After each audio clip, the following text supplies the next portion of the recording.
स्वागत है आपका आज के एपिसोड में। चलिए शुरुआत करते हैं पिछले अभ्यास प्रश्न से। सामान्य वर्षा की स्थिति में उत्तर प्रदेश में मक्का की बुवाई का आदर्श समय क्या है? ए 1 मार्च से 15 अप्रैल, बी 15 जून से 15 जुलाई, सी 1 जुलाई से 30 अगस्त, डी 15 मई से 15 जून।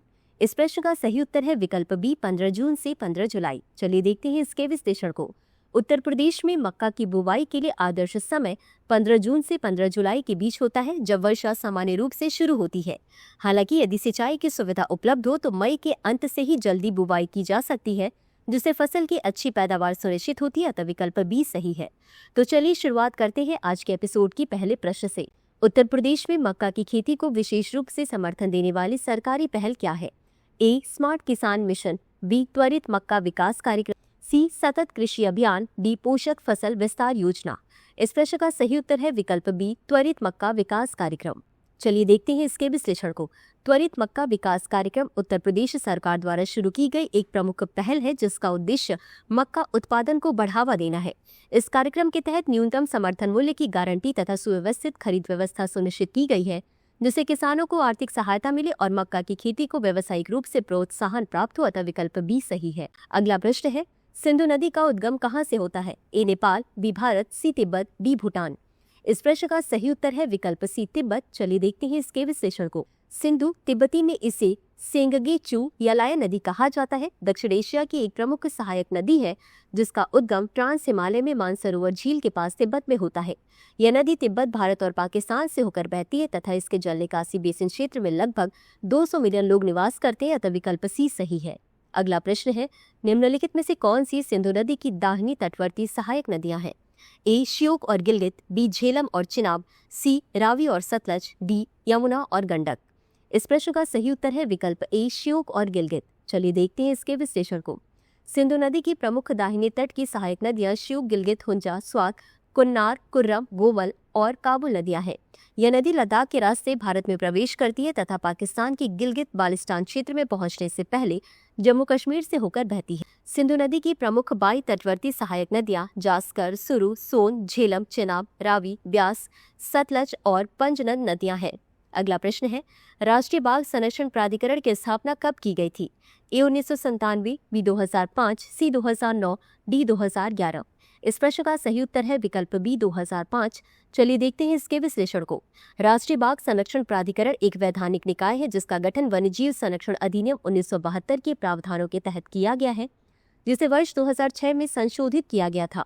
यह पर्यावरण, वन और जलवायु परिवर्तन मंत्रालय के अधीन कार्य करता है तथा एनटीसीए की स्थापना वर्ष 2005 में टाइगर टास्क फोर्स की सिफारिशों के बाद की गई।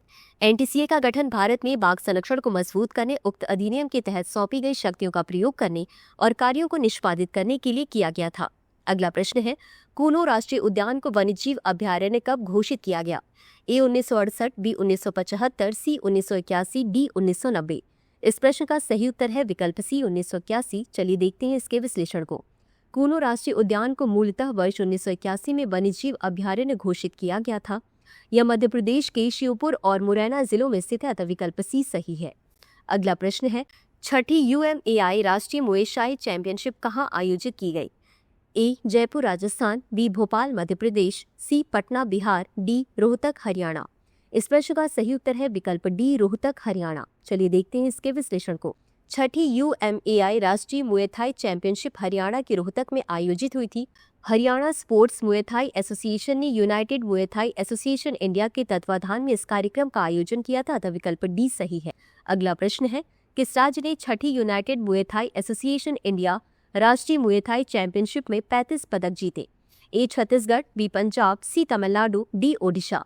इस प्रश्न का सही उत्तर है विकल्प ए छत्तीसगढ़। चलिए देखते हैं इसके विश्लेषण को। छत्तीसगढ़ ने छठी United Muay Thai association India राष्ट्रीय मुए थाई चैंपियनशिप में उत्कृष्ट प्रदर्शन करते हुए 35 पदक जीते हैं। यह एक पारंपरिक थाई या थाईलैंड युद्ध खेल है, जिसे मुट्ठी, कोहनी, घुटने और पिंडलियों के उपयोग के लिए 8 अंगों की कला के रूप में जाना जाता है। वहीं इसमें मजबूत शारीरिक और मानसिक अनुशासन के साथ स्ट्राइकिंग और क्लिंचिंग तकनीक का संयोजन किया जाता है। अगला प्रश्न है, भारतीय अंतरिक्ष अनुसंधान संगठन का मुख्यालय कहाँ स्थित है? ए हैदराबाद, बी चेन्नई, सी बेंगलुरु, डी नई दिल्ली। इस प्रश्न का सही उत्तर है विकल्प सी बेंगलुरु। चलिए देखते हैं इसके विश्लेषण को। भारतीय अंतरिक्ष अनुसंधान संगठन का मुख्यालय बंगलुरु, कर्नाटक में है, जो अंतरिक्ष विभाग के अधीन कार्य करता है। बता दें कि यह भारत की राष्ट्रीय अंतरिक्ष एजेंसी है, जो राष्ट्रीय और वैश्विक लाभ के लिए अंतरिक्ष विज्ञान और प्रौद्योगिकी को आगे बढ़ाने पर केंद्रित है।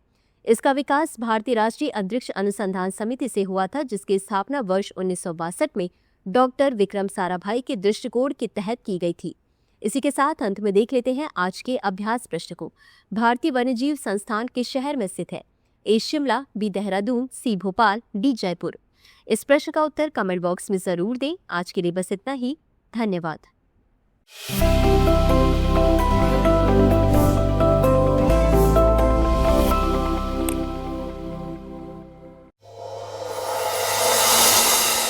डियर व्यूअर्स, अपने एग्जाम की तैयारी को और बेहतर करने के लिए हमारे चैनल को लाइक, शेयर और सब्सक्राइब करना न भूलें।